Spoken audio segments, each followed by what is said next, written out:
Genesis chapter 50 conclusion. So there are basically three kind of things happening in this chapter. Actually a lot for such a short kind of a chapter. First is the death of Jacob, Israel.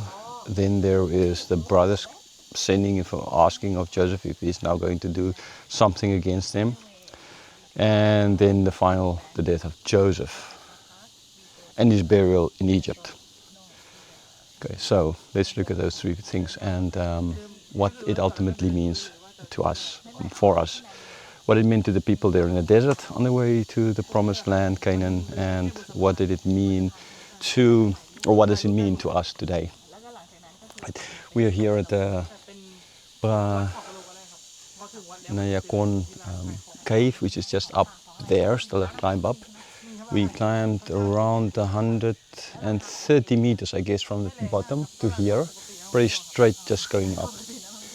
Okay, right, so beautiful view. So enjoy the view as well while I'm sitting and teaching here. Right, so what are these three things and how do they fit together? Firstly, the first episode. It's like a musical with three acts, kind of, this chapter. It's the first thing, so Israel dying, and then the way they buried him, preparing for his burial with the 40 days mourning, 40 days embalmment, 7 days mourning, everything the way you would have done for a very high-placed Egyptian official, not just for anyone. Okay, and during teaching I explained on the chapters and the verses, I explained that it clearly showed that they were accepted by the Egyptians on the same level. They started off with having to live in the land of Goshen. Why? Because they were shepherds. And so being shepherds was an abomination to the Egyptians. So 70 years before, they were kind of, in a certain sense, you live there on the outside edge because what you're doing is an abomination to us. We don't want anything to do with you. 17 years later, the death of Israel, okay, it shows that now they are part of high society in Egypt. Not just any, they are high society. They are accepted on that same kind of level. So for the people in the desert, that's what that meant, that ultimately, you know, they were not, before they left they were slaves, but before that, they were treated with the same respect they would have treated the leaders in Egypt. So the reason they were ultimately in slavery or enslaved was therefore not because they did anything wrong, but because of the change, as we're going to see in Exodus whenever we get to that book, a change in forgetting, right? Like the wine dresser forgot about Joseph the next day already, kind of idea, right? The same kind of forgetting that led them to be enslaved. But we know politically that's totally not the reason. So Moses is pointing out to them that they were not the reason. They did nothing wrong. They were not the reason that they were ultimately enslaved. Okay, that is so for us, the point of that is Jesus told us as well, you will be hated by the world. You will be persecuted by the world. That's just kind of normal. You're still in the world, but you're not part of the world. So persecution, all these kinds of things do follow. So like ultimately happened to them. Like Peter as well states, you know, it's one thing if they hate you for the truth. It's another thing when they hate you because you're doing evil. Okay, so if the world hates you as a Christian because you're doing evil, then the world is right. But if the world hates you because the world hates you because you're a Christian, then, you know. So if they want to hate you, let it be for the right reasons, not for the wrong reasons.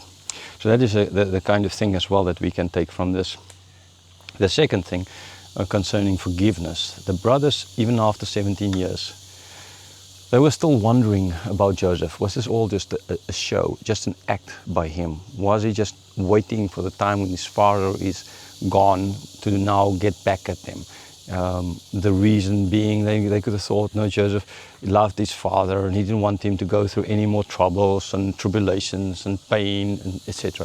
Right? So is it just now a kind of a question of, okay, so now dad is gone, so now Joseph can do without whatever. He hasn't forgotten yet.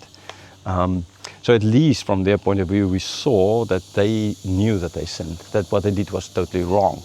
They were still feeling bad after all those years, which is a good thing. At least it showed true repentance. So the other thing, so for them. Then we saw that Joseph forgave them. He said as well, this is God's plan. Okay, so don't worry, this is God's plan. Yes, what you did is wrong, but this is God's plan.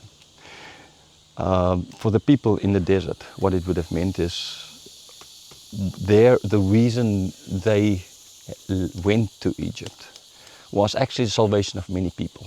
The reason they were there was for them to grow into a nation. They haven't done anything wrong. They were not there for the wrong reasons. And so God is the one who took them there, and God is the one who's taking them out of there as well, right? So this would say that God took them there safely, and God will take them out safely as well on the way to the promised land. So that would give them this impetus as well to keep on walking the road, because they know God is with them, right? For us, what does it mean? Yes, lots of times in our life bad things happen to us, or at least we think as bad. And we don't understand them. Job didn't understand what went wrong. Okay, there's lots of things that we do or happen to us that we don't understand. So why is this happening? Why is that happening? Why I'm studying this? Like why? And then there's just so many things that happen every day in our lives, or smaller things every day, kind of bigger things in general. And we need to know that although we might not understand, why did I get sick? Why did I get cancer? Why did my wife die? Why did my child die? Why am I suffering? All these kinds of things. Okay, just today was yesterday kind of a shooting in Austria with by now 11 young people, school children killed. Why? Okay, there's not always that we can understand. This what they did was very evil to Joseph, but ultimately God used it for the salvation of themselves to grow into a nation. God used it for the salvation of the peoples in the wider area as a place to get food. So lots of people were saved because of this evil act. And I've mentioned this a number of times, and I need to just mention it here again. And the fact is, the most evil thing that ever happened was when Jesus was betrayed by Judas. That was evil. It was not a good thing that Judas did. Right? Sure not. It's not the gospel of Judas where it's like written as if he's a hero for betraying Jesus and then ultimately Jesus died and so now we can be saved kind of idea, right? No, that's the Gnostic Gospels. That's nonsense. That he was not. He was wrong. Like in Acts where Paul or Peter preached and told them that you handed over Jesus, not God did it, you and not even Judas, you did it. Okay, so it does not justify their actions. So evil actions are not justified or corrected if they lead to something good. Sure not. They still stay evil. But the fact is that God, out of that evil, He can use that evil, that's us, to bring forth good. And this is, again, what Joseph clearly told it to us. So we can know as well that even if we make mistakes, we do sin. And by the grace of God, He can use that sin and bring out of it something good. That does not mean, I'm not saying now, so you can go and sin, like there in Romans chapter 6, go and sin and the grace becomes more, so go and sin, so there will be more evil, so that the more evil God can bring forth more good, so that people can love God more kind of idea. No, that's not right. That's not how you can think, because you're a new person, you can't think like that. You're a new creation. You can't think like that. Okay, so ultimately, but still, so you can't think like that. You can't do like that, but if you do, then out of that evil, God can still bring forth good. Often we live in fear of making decisions because we might make the wrong decision. And the good news is yes, we might make the wrong decision, but that does not mean that this is the end. Even if it's a wrong decision, God can still bring forth good from it.